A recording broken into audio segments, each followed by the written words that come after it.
Today, it's just me,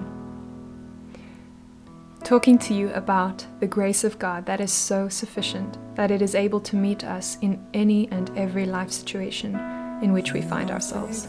Today marks more than 3 months since I've been in Ukraine, the place that I now call my home, until God says otherwise. And we face some difficulties. A few days ago, I heard that one of my family members has cancer, and also another family member passed away a week ago due to COVID-19.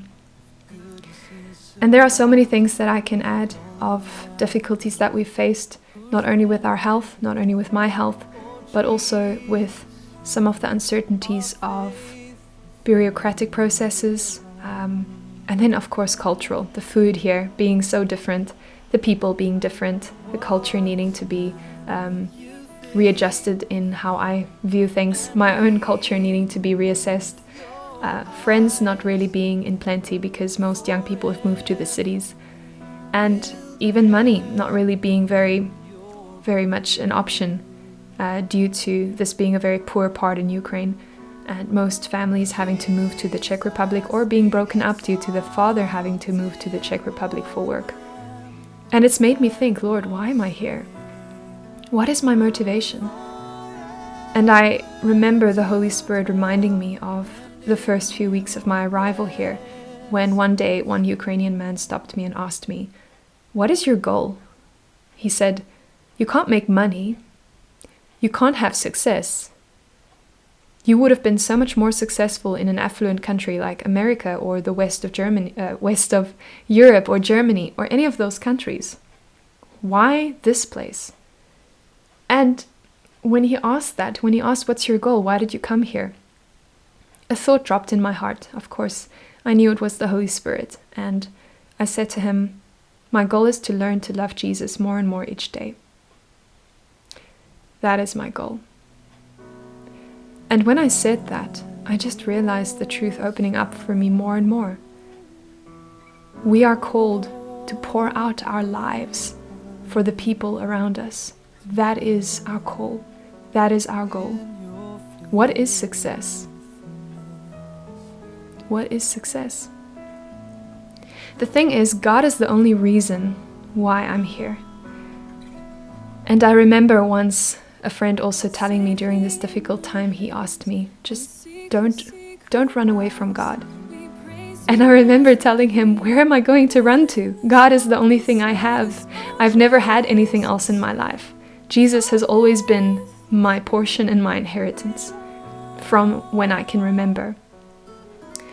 And when I think about Jesus, I think of how many times the disciples bickered and argued amongst themselves of who would be the greatest. And what was his response? Those who want to be first must be last. And he amplified and underscored that thought by doing acts of service like washing their feet. And a few days ago I watched an episode from The Chosen, episode 3 from season 2. And it just reminded me again of this fact where the disciples were shown sitting around the campfire, around the fire, and Jesus was busy healing people from the morning right until the evening when they were still busy at the campfire. And the disciples were busy arguing and fighting with each other about their backgrounds, especially Matthew being a tax collector, and of course some of the tensions that would have maybe had on the rest of the disciples.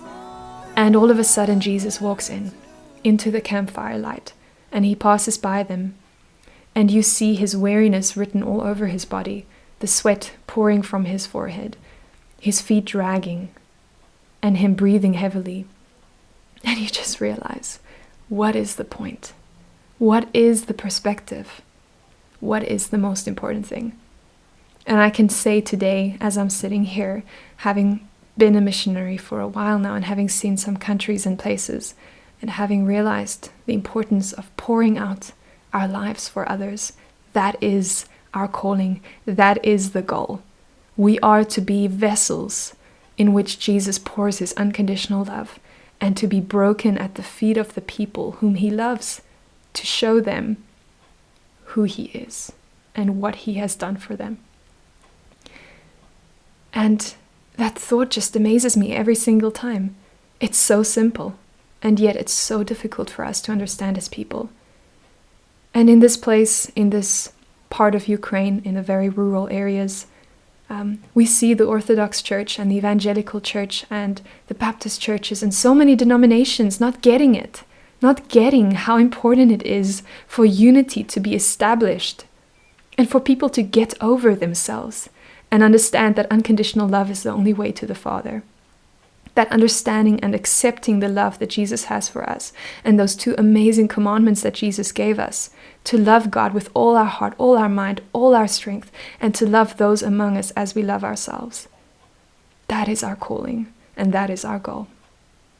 So in this time where I'm also in a mourning place, I really pray that it would be the time when Jesus imparts to me more of his love and shows me more of what it means to rely on his Holy Spirit for becoming the person that he has called me to be.